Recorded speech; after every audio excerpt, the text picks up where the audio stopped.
Bora pro resumo do capítulo 14 da 10ª temporada da série Reis. E neste capítulo descobrimos o início do fim da história entre Salomão e Maqueda. E além disso, a confusão toma conta do palácio do rei Salomão. Mas antes de te contar em detalhes tudo o que vai acontecer, eu te convido a deixar o seu gostei, se inscrever aqui no canal GV e também ativar o sininho. Vamos lá!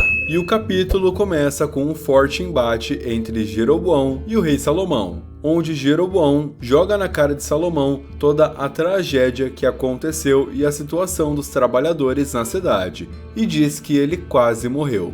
Salomão tenta acalmá-lo, mas Jeroboão não está disposto a ouvir.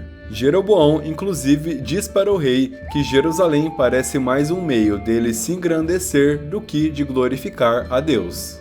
Vendo tudo aquilo, Maqueda se sente culpada e pede perdão a Salomão, que diz que ela não tem culpa. E diz também que não há mais nada que ele possa fazer. O irmão da rainha de Sabá, em um tom irritado, surge e questiona ela se já está tudo pronto para que eles possam partir, mas ela diz que avisará quando isso for necessário.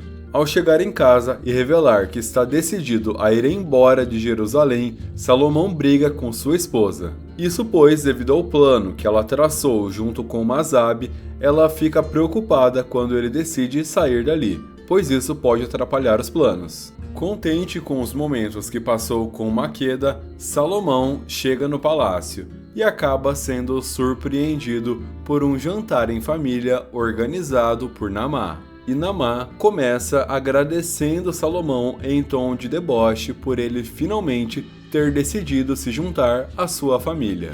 E conta que sua filha veio de longe para vê-lo, porém ele não estava ali. E após cumprimentar Tafate, que reclama, Salomão apresenta sua família para Maqueda. E ao iniciar o jantar, uma verdadeira lavação de roupa suja começa, a iniciar pelos genros do rei, que Roboão ressalta a hipocrisia deles na frente de seu pai, dizendo que ali eles estão bajulando e apoiando Salomão, porém que na reunião que aconteceu mais cedo eles não estavam agindo daquela forma. E Roboão mostra que tem patada para todo mundo. Isso pois, de maneira irônica, Roboão pergunta a Maqueda o motivo dela nunca ter se casado. E Maqueda revela que isso acontece porque é difícil um homem aceitar uma mulher na posição que ela está de rainha. E Roboão responde dizendo que somente um rei poderia lidar bem com isso. E ela concorda, o que é suficiente para Roboão encontrar o que ele precisava para começar uma verdadeira discussão com seu pai. E ironiza dizendo que caso ela se casasse com seu pai, ela precisaria marcar um dia para vê-lo, já que ele tem 1000 mulheres. Basta perguntar à mãe dele. E isso então se torna um grande motivo de piada na mesa, o que deixa Salomão revoltado. E Salomão chama então Roboão de um escarnecedor e dá uma lição de moral no rapaz ali. E Roboão não fica quieto, e então fala para o pai que todos já perceberam que ele e Maqueda têm um caso. Porém, ele fica fingindo que não tem nada acontecendo. Salomão se levanta revoltado e exige respeito. E então, Roboão pega sua esposa e decide sair dali. E é aí que mais uma briga começa, dessa vez entre Salomão e Naamã.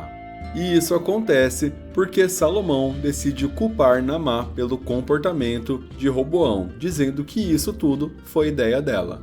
E com muito deboche, Naamã responde rindo para Salomão que ele a está culpando pelas atitudes do filho dele. E ela se levanta e diz que Roboão tem razão. Se os dois estão juntos, por que eles estão escondendo de todo mundo?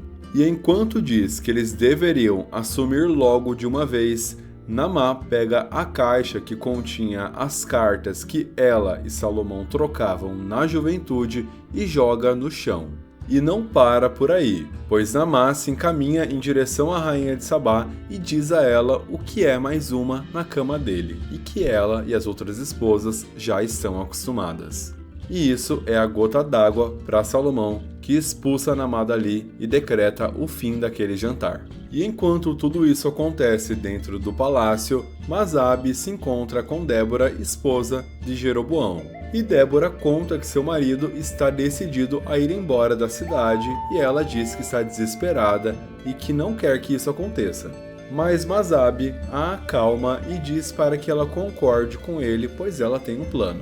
Naamã flagra Roboão sendo grosso com a sua esposa e então briga com o filho.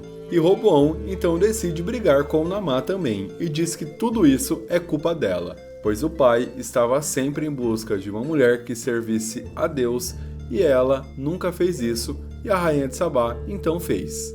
Enquanto Salomão dorme, Maqueda se levanta e lê todas as cartas que ele trocou com Naamã anos antes. Ao amanhecer, a eterna lua de mel entre Salomão e Maqueda continua.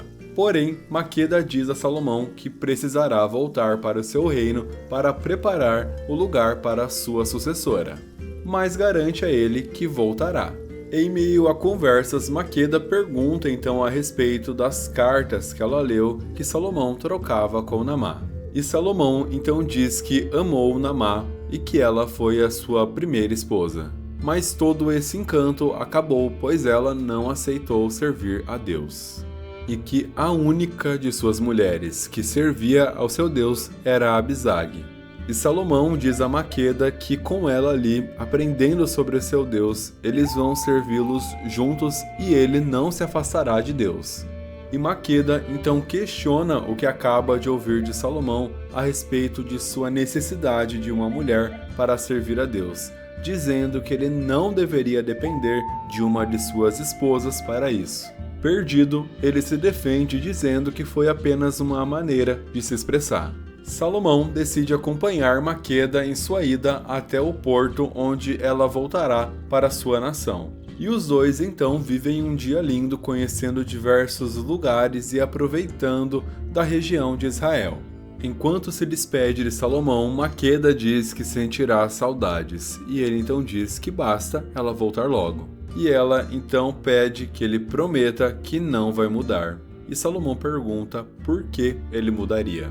Em clima de emoção, os dois se despedem e Salomão retorna para o seu palácio. Lá, de maneira radiante, ele se lembra de Maqueda. E enquanto janta, ele decide sentar em sua mesa para escrever. E é justamente aí que o pior acontece, pois Salomão vê uma carta em sua mesa, que ele começa lendo em tom de alegria, pois Maqueda o chama de meu Salomão. E nesta carta, Maqueda diz que não voltará, e que ela nunca deixará de ser dele, porém que nunca estará entre as dele.